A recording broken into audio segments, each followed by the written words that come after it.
नमस्कार। एक बार फिर हाजिर हूँ एक नई कहानी अक्कड़ बक्कड़ लेकर। ये कहानी मैंने 15 नवंबर 2006 को लिखी थी।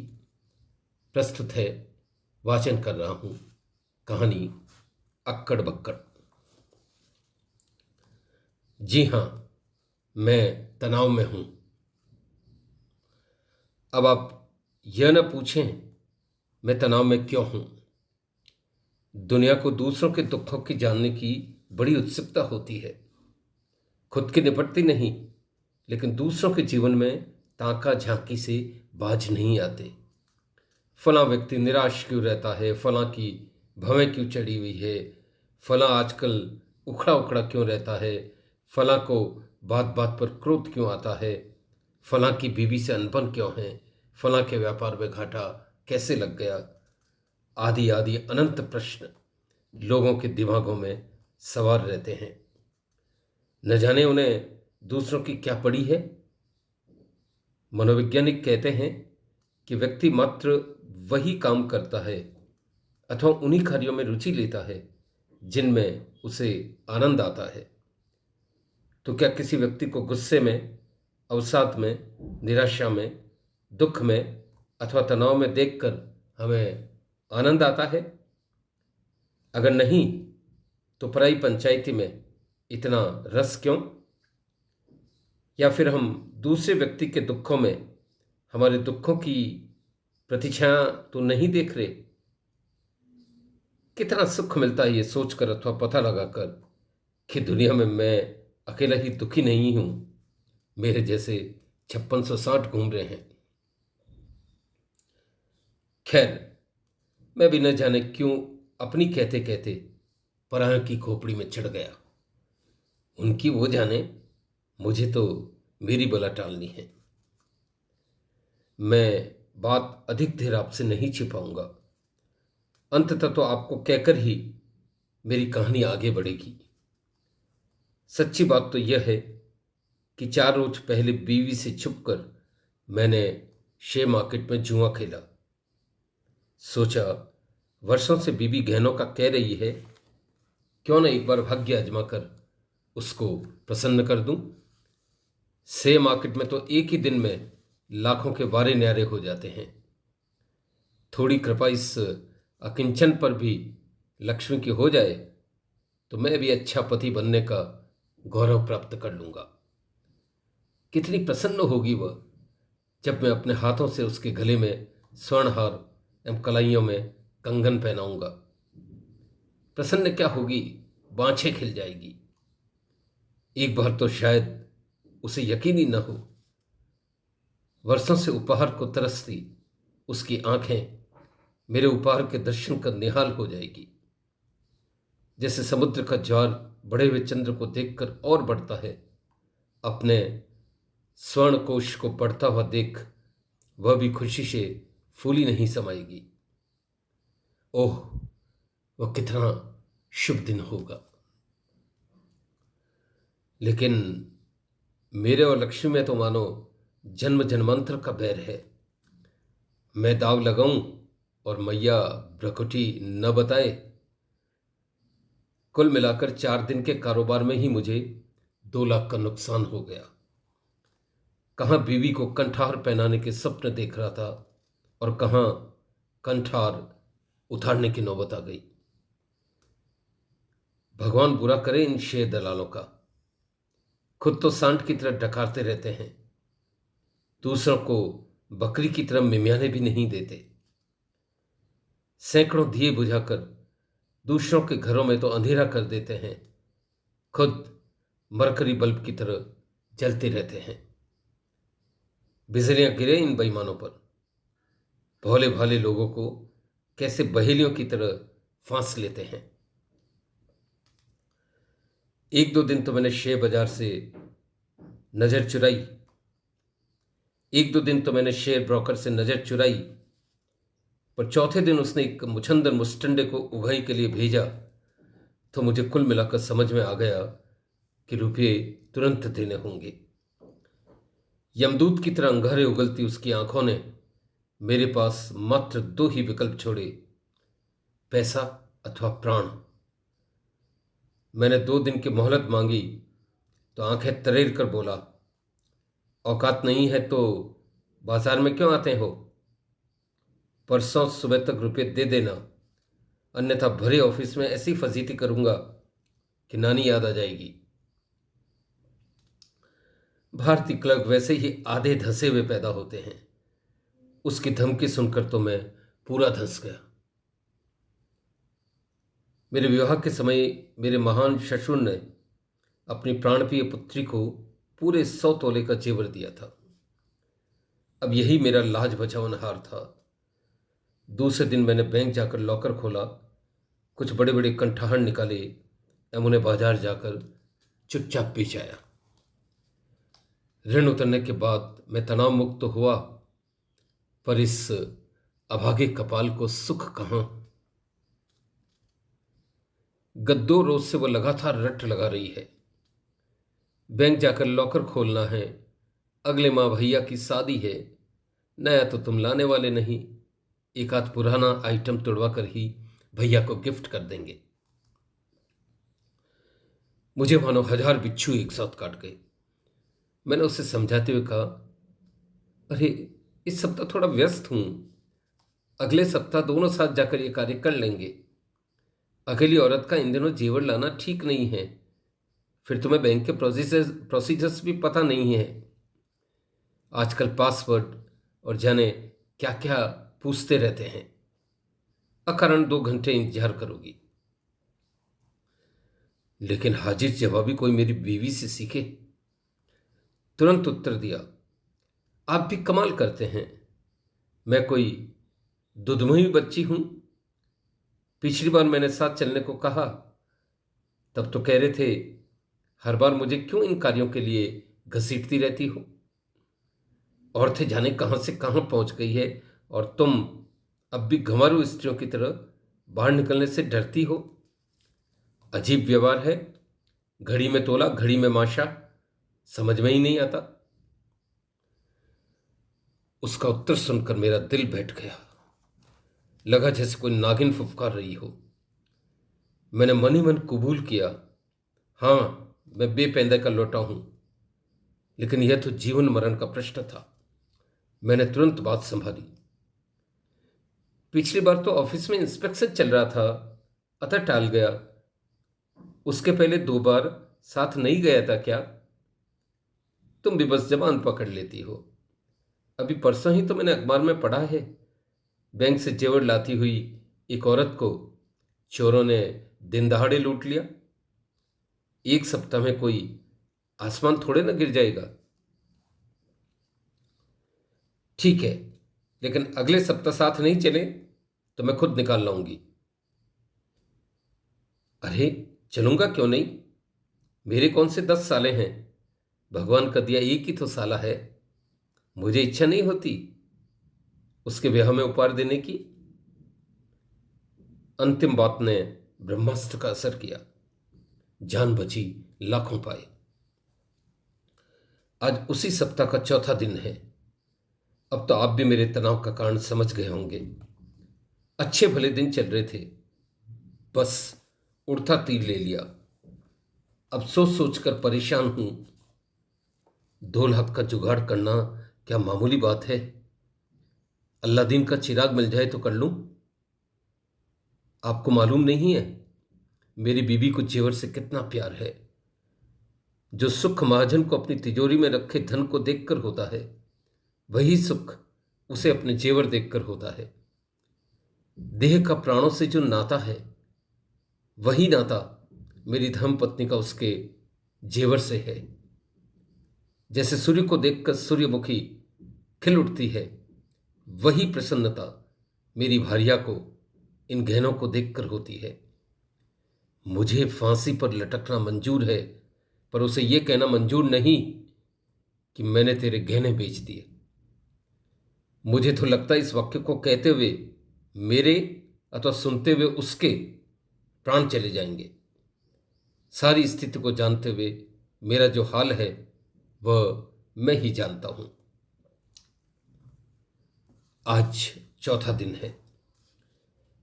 इन 4 दिनों से चेहरे की हवाइयां उड़ रही हैं। स्ट्रेस मैनेजमेंट के सारे पैंतरे मैंने इस्तेमाल कर लिए, पर दुख तो दुख के समाधान अथवा सुख आने से ही समाप्त होता है। सूर्य की रोशनी के अतिरिक्त अंधेरे को कौन मिटा सकता है?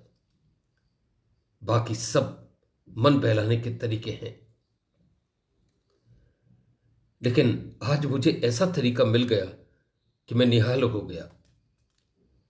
आप सोचते होंगे कि लॉटरी खुल गई होगी अथवा रुपयों का प्रबंध हो गया होगा, लेकिन ऐसा तो मेरी 7 पुश्तें मिलकर भी नहीं कर सकती।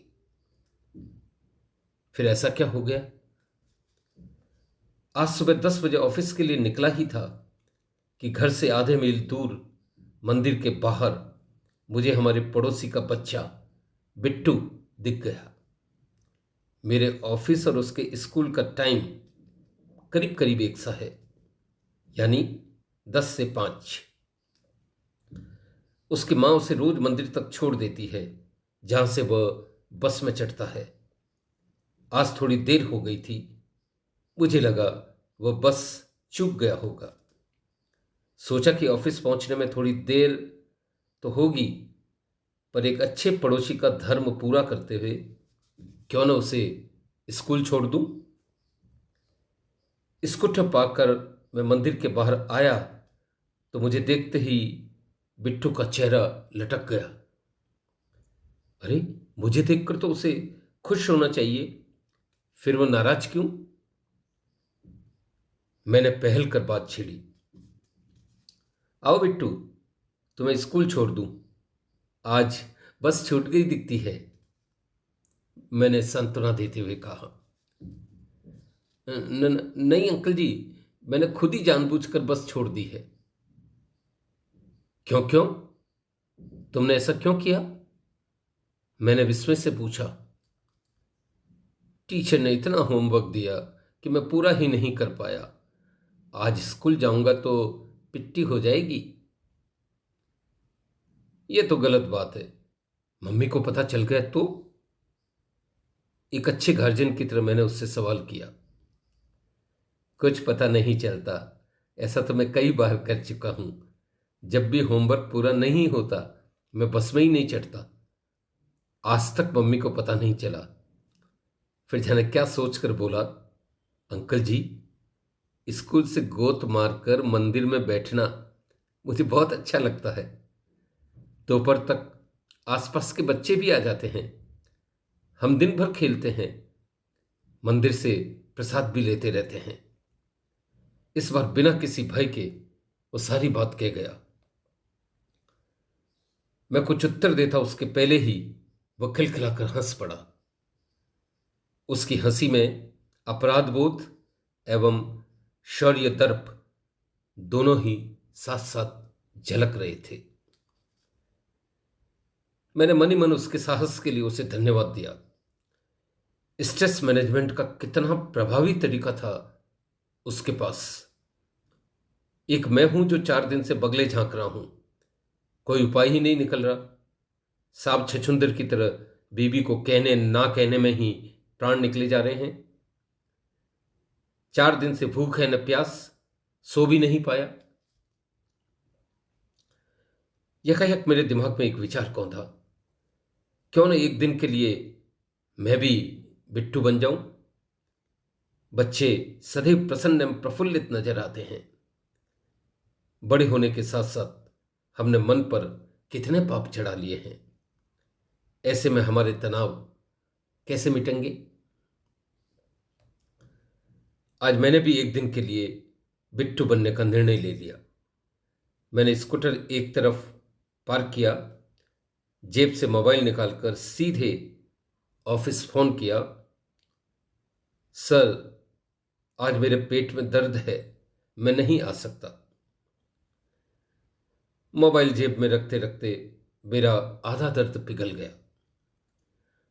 शायद मुझे बात करते देख बिट्टू राज की बात ताड़ गया।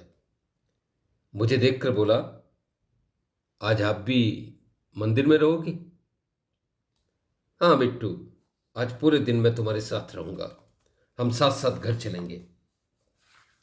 तू आंटी से तो नहीं कहेगा?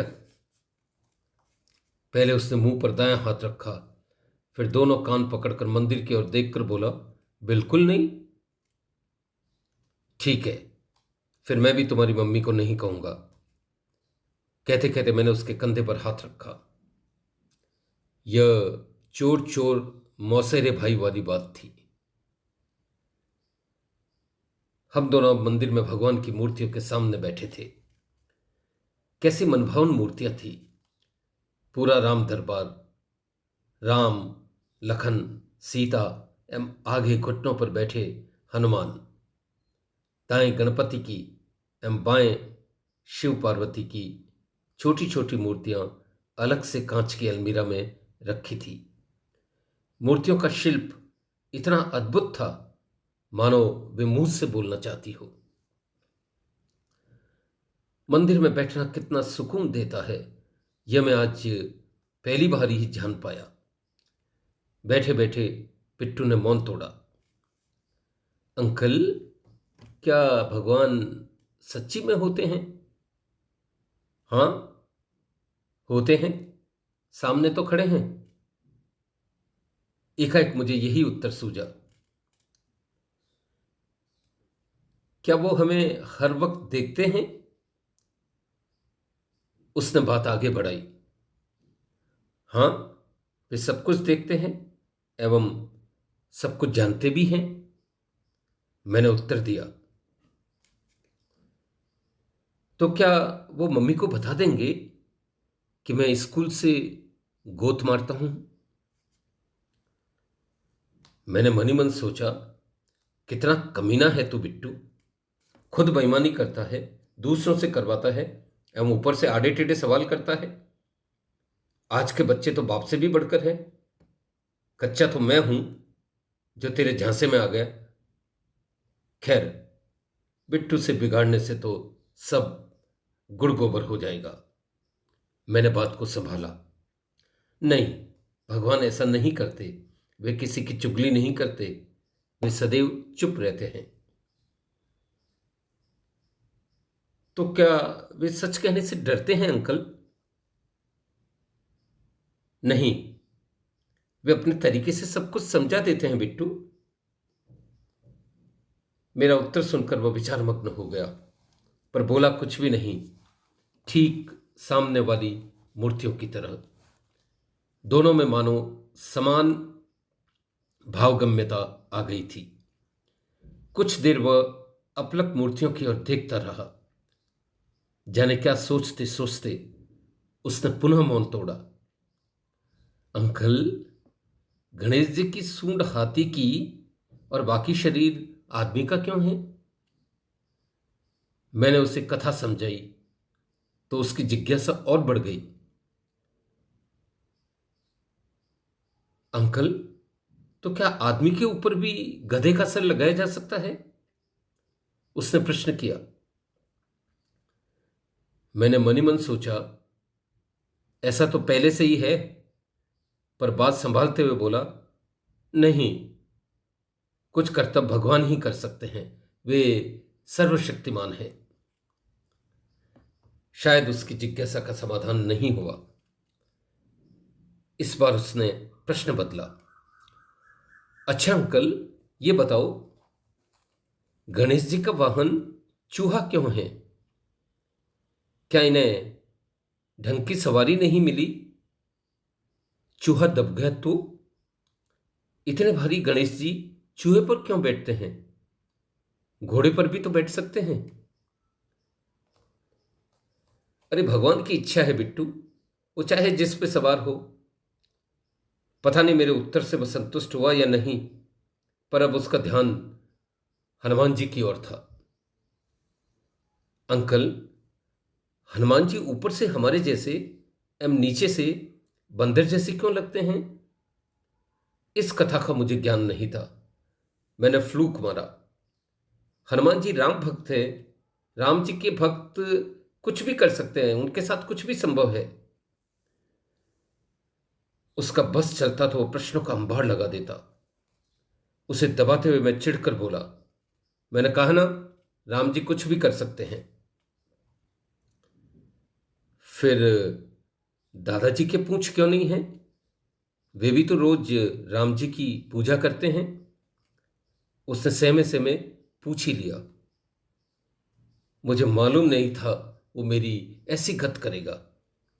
बचपन में सुनी एक कहावत मुझे आज गूढ़ार्थ से समझ में आई, जबरों मारे और रोवण भी नहीं दे।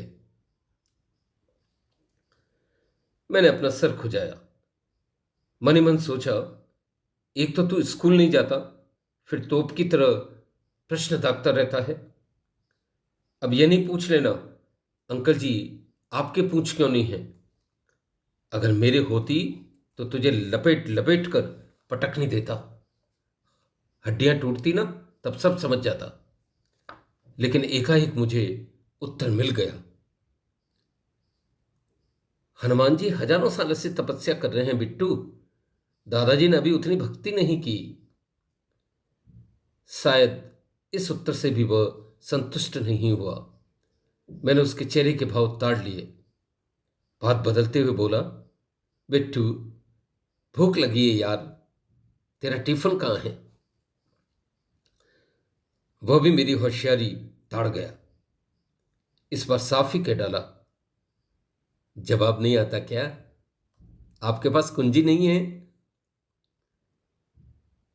अरे छोड़ यार, पहले पेट पूजा, पीछे काम दूजा। मैंने उत्तर दागा। अगर आप आइसक्रीम खिलाओगे तो मैं खाना खिलाऊंगा। मुझे शीहत देख उसने पैंतरा फेंका। मैं तुरंत मान गया। उसने टिफिन निकाला, एक पराठा उसने खाया, एक मैंने। वादे के अनुसार मैंने उसे आइसक्रीम खिलाई। आइसक्रीम खाकर वो बहुत खुश हुआ। हम पूरा मंदिर के प्रांगण में थे। मंदिर परिसर बहुत बड़ा था। इसके बाद कई देर तक हम मंदिर में लगे झूलों पर झूलते रहे। लकड़ी के बैलेंस सीसा पर हम दोनों ऊपर नीचे हो रहे थे। यहां से थके तो फिसल पट्टी पर। दोनों कितने प्रसन्न थे। सुबह बारिश होने से फिसलम पट्टी के नीचे गड्ढे में पानी भर गया था। हम नीचे आते तो पानी छपाक से मुंह पर उछलता। अब तक 2 बजे थे। लंच लेने के बाद उसे ऊंघ आने लगी। उसने अंगूठा मुंह में डाला और सो गया। मुझे याद आया, बचपन में मैं भी अंगूठा चूसता था। मैंने इधर उधर देखा, मंदिर में कोई नहीं था। मैंने भी 1 मिनट अंगूठा चूसा। ओह, अंगूठा चूसने में कितना सुख है। पल भर में सारे दुख चले गए। न जाने अंगूठा चूसने पर हम बच्चों को क्यों टोकते रहते हैं। 3 बजे उसके कुछ साथी आ गए। वह भी नींद से उठ गया। उसके बाद हम सब ने मिलकर कई खेल खेले। गोल गोल पानी, मम्मी मेरी रानी, पापा मेरे राजा, फिर जल थल, कभी थल पर तो कभी गड्ढे के जल पर। छपाक छपाक। कपड़े खराब हो गए पर परवाह कहाँ। बाद में अक्कड़ बक्कड़, लुक्का छिपी और जाने क्या क्या खेल मैंने बिट्टू के साथ खेले। खेलते खेलते बच्चे कई बार रूठ जाते, कई बार जकड़ लेते, लेकिन अगले ही पल समझौता हो जाता। उनके हृदय का निर्मल प्रवाह देश एवं दम्भ के कीचड़ को यूं बहा ले जाता। इसी दरमियान एक गुब्बारे वाला आया। मैंने सब बच्चों को गुब्बारे दिलाए एवं खुद एक गुब्बारा लेकर खड़ा हो गया। ओह, आज मैं कितना प्रफुल्लित था। लगा जैसे गुब्बारे के साथ उड़ रहा हूं। इस छोटे से अंतराल के शैशव बोध ने मेरे सारे दुख को सोख लिया। मन बच्चे की तरह निर्मल हो गया। गत 4 दिन का दुख एवं तनाव कपूर की तरह उड़ गया। लगा जैसे एक दिन का बादशाह बन गया हूं। इंसान अगर एक दिन, मात्र एक दिन भी बच्चे की तरह निर्मल हो जाए, उसी की तरह हंसे, रोए, गुदगुदाए, तो उसके वर्षों का दुख पिघल सकता है। निर्मल स्वच्छंद मन में ही प्रसन्नता निवास करती है। हम पापाचार करते हैं, झूठ बोलते हैं, अहंकार एवं दंभ पालते हैं, लोभ और मोह में ग्रस्त रहते हैं, फिर प्रसन्नता हमारे पास कैसे आएगी? अब 5 बजे थे। करीब इसी समय मैं ऑफिस से बिट्टू स्कूल से घर पहुंचते थे।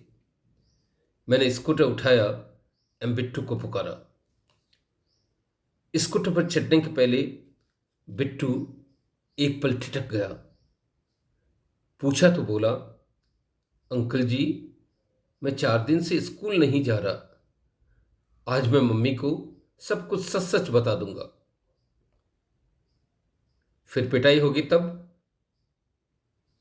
कोई बात नहीं, आप ही ने तो कहा था भगवान सब कुछ देखते हैं, हमें झूठ नहीं बोलना चाहिए। मैं फिर फंस गया, मेरी बला से। लेकिन आज मैं तेरे साथ रहा, यह बात तुम्हारी मम्मी को नहीं बताना। एक तो तेरे चक्कर में अवकाश लेना पड़ गया, फिर इल्जाम और भुगतो। मुझे लगा होम करते हुए हाथ जल गए, नाकाम पड़ोसी की नजरों में गिर जाएंगे।